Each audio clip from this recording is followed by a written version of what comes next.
संसार वृक्ष समारूढ़ पतन्ते नरक अर्णवे येन उद्धृतम् इदं विश्वम् तस्मै श्री गुरवे नमः।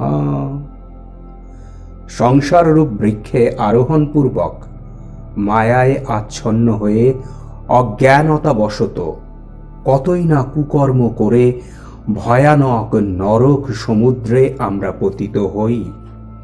যিনি নরকে পতিত প্রাণীকে জ্ঞান দান করে উদ্ধার করেন, সেই ত্রাণকর্তা গুরুদেবকে প্রণাম করি।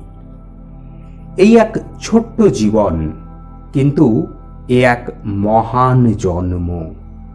আমরা যদি আত্মিক উন্নতি ঘটাতে চাই, তাহলে ঈশ্বর আমাদের সেই সুযোগ দিয়েছেন।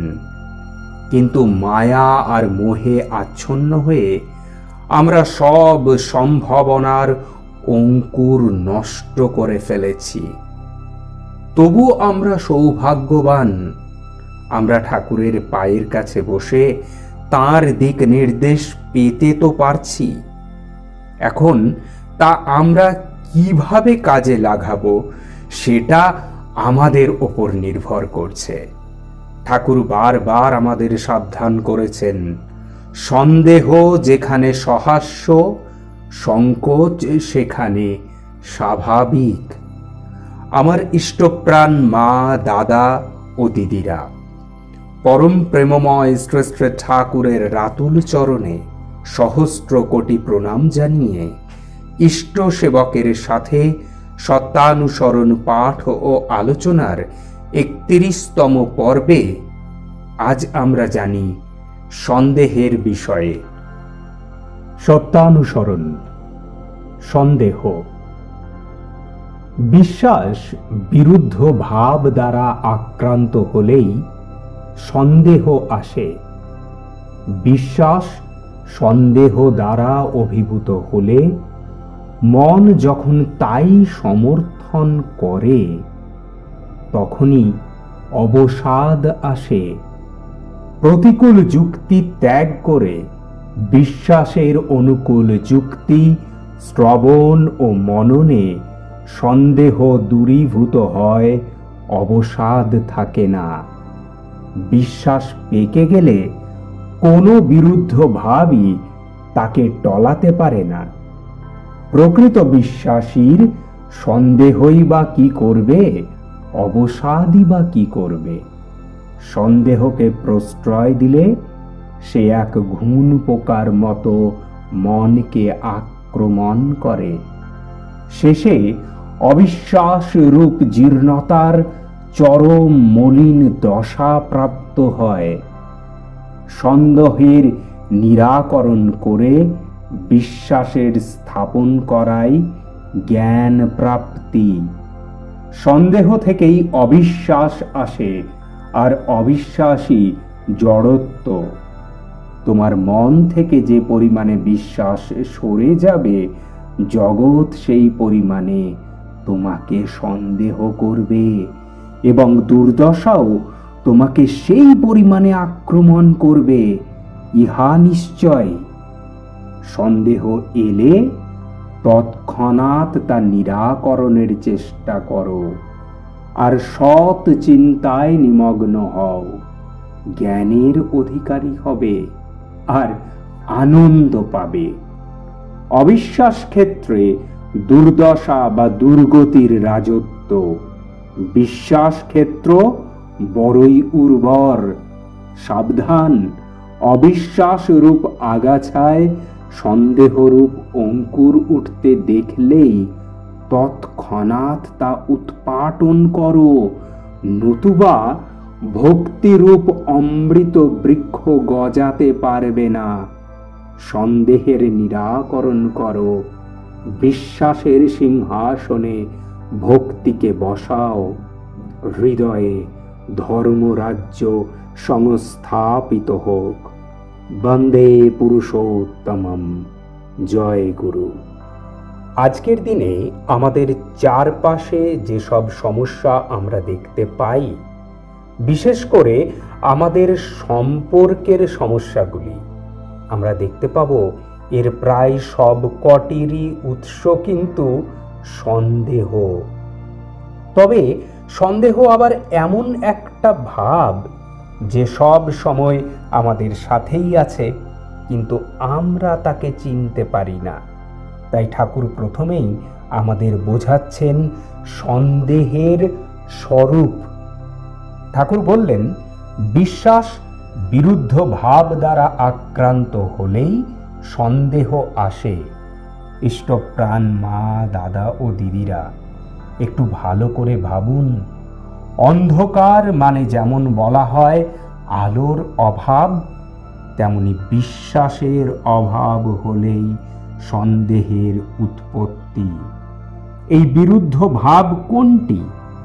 যদি আমরা কোনো কারণে কাম, ক্রোধ, লোভ, মদ, মোহ বা মাৎসর্য এদের দ্বারা আক্রান্ত হই, তখন বিশ্বাসটাই আক্রান্ত হয়। আর জন্ম নেয় কিসের? জন্ম নেয় অবিশ্বাস। আবার এই অবিশ্বাস জন্ম দেয় সন্দেহের। আবার ঠাকুর আমাদের জানাচ্ছেন এই সন্দেহ কিভাবে আমাদের ক্ষতি করে। আজকের দিনে প্রায় আপনি দেখবেন আপনার চারপাশে কত কত মানুষ অবসাদ দ্বারা আক্রান্ত। তাদের কাছে জীবন প্রায় দুর্বিষহ। কিন্তু এই যন্ত্রণার উৎসটা কোথায়? একটু ভালো করে ভেবেছেন কি? অবসাদগ্রস্ত জীবনের যন্ত্রণার উৎস সন্দেহ। আবার সন্দেহ মানে তার উৎস বিশ্বাসের অভাব। তাই বারবার সত্যানুসরণের আলোচনায় ঠাকুর বিশ্বাসের কথা বলছেন। আমরাও পরপর বারবার এই বিশ্বাস নিয়ে আলোচনা করছি। এবং আরেকটি জিনিস আপনাদের আগেই বলে রাখি, খুব ভালো করে খেয়াল করবেন, আজ আমরা আলোচনা করতে চলেছি সন্দেহ নিয়ে। কিন্তু এই সন্দেহের আলোচনাতে যতবার না সন্দেহ শব্দটা আমরা ব্যবহার করব, তার থেকে অনেক বেশিবার আমরা ব্যবহার করব বিশ্বাস, অবিশ্বাস এই দুটি শব্দকে। তাই শব্দের দিকে একটুখানি কিন্তু আমাদের খেয়াল রাখতে হবে। আচ্ছা, এই যে আমরা বলছিলাম অবসাদের কথা, এই অবসাদের যন্ত্রণার উৎস সন্দেহ। ঠাকুর বললেন, বিশ্বাস সন্দেহ দ্বারা অভিভূত হলে মন যখন তাই সমর্থন করে তখনই অবসাদ আসে। আবার যদি আপনারা একটু মন দিয়ে এই পাঠটা শুনে থাকেন, তাহলে আপনারা দেখবেন পরম প্রেমময় ঠাকুর আমার এত বড় সমস্যার কত সহজ সমাধান বলে দিলেন।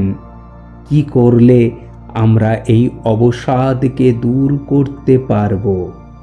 ঠাকুর বললেন, বিশ্বাসের প্রতিকূল যুক্তি ত্যাগ করে বিশ্বাসের অনুকূল যুক্তি শ্রবণ ও মননে সন্দেহ দূরীভূত হয়, অবসাদ থাকে না। অর্থাৎ ঠাকুর আমাদের বলছেন, খুব সহজে আমরা একটি কাজ যদি করি তাহলে এসব করা সম্ভব। এবং সেই কাজটি কি? সেটি হলো সৎসঙ্গ। সৎসঙ্গ ছাড়া বিশ্বাসের অনুকূল যুক্তি আর কোথায় শোনা বা ভাবা সম্ভব? সন্ধ্যা ও প্রার্থনা এ আর এক অমোঘ ওষুধ এই অবসাদ এবং সন্দেহ কাটানোর জন্য। চলার সাথীতে ঠাকুর বললেন, সন্ধ্যা ও প্রার্থনা হইতে বিরত হইও না, আর ইহা ভাব মধুর করিয়া বোধের সহিত আকুল সম্বেগে যতই করিতে পারো, ততই তোমার মনকে উদ্দীপ্ত ও পবিত্র করিয়া স্বাস্থ্য ও চরিত্রকে উন্নত করিয়া তুলিবে। ফলে সেবা, ঐশ্বর্য, ব্যবহার ও কর্মপটুতায় অনুসিক্ত হইয়া তোমাকে অভিনন্দিত করিবে, সন্দেহ নাই। জীবন সুন্দর করে যদি আমাদের তুলতে হয়, তাহলে বিশ্বাসের কোনো বিকল্প নেই। কিন্তু কিরকম বিশ্বাস চাই? চাই পাকা বিশ্বাস। আর শুধু তাই নয়, আমাদের হয়ে উঠতে হবে প্রকৃত বিশ্বাসী। এছাড়া সন্দেহকে পরাস্ত করার আর কোনো উপায় নাই। ঠাকুর বলছেন, বিশ্বাস পেকে গেলে কোনো বিরুদ্ধ ভাবই তাকে টলাতে পারে না। প্রকৃত বিশ্বাসীর সন্দেহই বা কি করবে, অবসাদই বা কি করবে? আবার দেখবেন, কখনো কখনো আমরা এই সন্দেহ প্রবণতাকে একটুখানি প্রশ্রয় দিয়ে ফেলি। আর ঠাকুর তাই বলছেন, সে এক ঘুণ পোকার মতো মনকে আক্রমণ করে। আর এর ফলশ্রুতি সেটি কিন্তু ওই অবিশ্বাস। শেষে অবিশ্বাস রূপ জীর্ণতার চরম মলিন দশা প্রাপ্ত হয়। শুরু হলো সন্দেহ দিয়ে, আক্রান্ত হলো বিশ্বাস, শেষ করলাম এসে অবিশ্বাসে। না, শেষ আমরা এখনো করিনি, এ তো সবে শুরু। এই যে অবিশ্বাস, এই অবিশ্বাস আরো কত মারাত্মক হতে পারে, আসুন আমরা দেখে নিই। ঠাকুর আমাদের বলছেন, এই একই বিষয়ে, এই সন্দেহ, বিশ্বাস, অবিশ্বাস, এই সবের ভেতর থেকেই জ্ঞান প্রাপ্তির সূত্রটি কি? সন্দেহের নিরাকরণ করে বিশ্বাসের স্থাপন করাই জ্ঞান প্রাপ্তি। আসুন এই বিষয়ে আমরা একটুখানি ভালো করে বুঝে নিই। এ বড় সহজ কথা, কিন্তু এটিকে কাজে পরিণত করা যথেষ্ট কঠিন। সন্দেহ থেকে আমাদের দূরে থাকতে হবে, নিজেদের বিশ্বাসে স্থাপন করতে হবে, ঠিক যেমনটি করেছিলেন শ্রেষ্ঠ ঠাকুর রামকৃষ্ণদেব। সন্দেহ শব্দটি তার কাছে ছিলই না। তিনি এসেছিলেন সব সন্দেহকে দূরে ফেলে বিশ্বাসের প্রতিষ্ঠা করতে, আর তাঁর বিশ্বাসে প্রতিষ্ঠিত হয়েই জ্ঞান প্রাপ্তি। স্বামী বিবেকানন্দ, গিরিশ ঘোষ, কত কত না নাম করা সম্ভব আর আমাদের পক্ষে। আমরা দেখেছি সন্দেহের লেশ মাত্র সেখানে ছিল না। আবার শ্রীমদ্ ভাগবত গীতার 4th অধ্যায়ে শ্রী ভগবান বললেন, আজ্ঞাশ্চ অশ্রদ্ধধানশ্চ সংশয়াত্মা বিনশ্যতি, নায়ম লোকস্তি ন পরো ন সুখম সংশয়াত্মনঃ।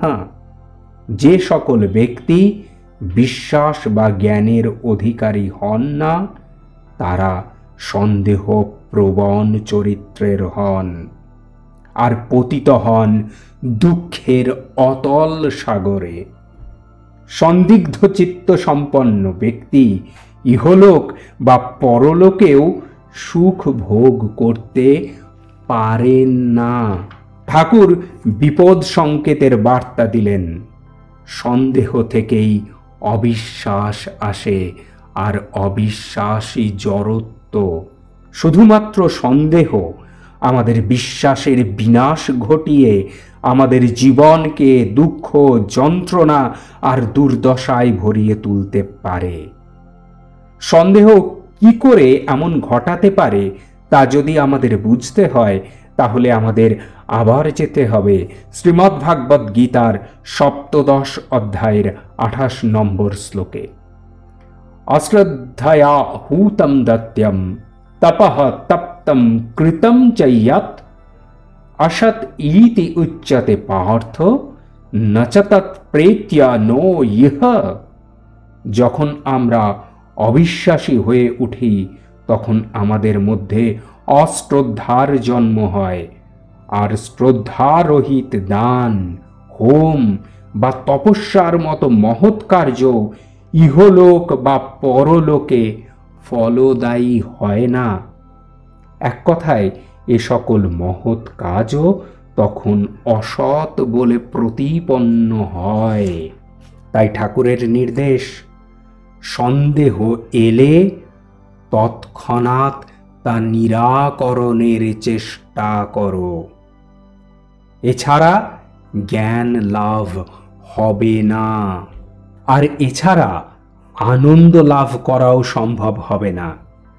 ঠাকুর বিশ্বাসকে বলছেন এক উর্বর ক্ষেত্র, কারণ বিশ্বাস যখন তরতাজা, তখন আমাদের কর্মকুশলতাই বলুন বা ভক্তির পথ অবলম্বন করাই বলুন, তা অত্যন্ত সহজ হয়ে যায়। আর ভক্তি যে সকল সৎসঙ্গীর কাঙ্ক্ষিত ধন, তা কি আর আমাদের বলে দিতে হবে? তাই ঠাকুর বললেন, সন্দেহের আগাছাকে শুরুতেই সমূলে তুলে ফেলে দিতে হবে, আর তাহলেই ভক্তিরূপ অমৃত, বৃক্ষ গজাতে পারে। আর একদম শেষে ঠাকুর আমাদের বললেন, আমাদের করণীয় কি? সন্দেহ থেকে নিজেদের দূরে রাখতে হবে, বিশ্বাসের উপর ভক্তির প্রতিষ্ঠা করতে হবে, আর তবেই আমাদের হৃদয়ে ধর্মরাজ্য স্থাপিত হবে। আর হৃদয়ে ধর্মরাজ্য স্থাপিত হওয়ার অর্থ শ্রী ভগবানের প্রিয় হয়ে ওঠা, আর সেটাই তো আমাদের লক্ষ্য, তাই তো আমাদের মানব জন্মের একমাত্র উদ্দেশ্য, তাই তো মোক্ষ। আর এসবই হতে পারে ভক্তি থেকে, কিন্তু সেই ভক্তিকে যদি প্রতিষ্ঠা করতে হয় তাহলে চাই বিশ্বাস। আর এই বিশ্বাস আর ভক্তির মাঝে সন্দেহের কোনো জায়গা নেই। আসুন আমরা দেখি শ্রী ভগবানের প্রিয় কারা, কিভাবে তার প্রিয় হওয়া যায়। তাই ভগবান বললেন, অদ্বৈষ্ট সর্বভূতানাং মৈত্রঃ করুণা এব চ নির্মম নিরহংকারঃ সমদুঃখ সুখঃ ক্ষমি সমতুষ্টঃ সততম যোগী यत् आत्मा दृढ़ निश्चयः मयि अर्पित मनः बुद्धिः य मत् भक्तः स मे प्रियः। वन्दे पुरुषोत्तमं, वन्दे पुरुषोत्तमं, वन्दे पुरुषोत्तमम्।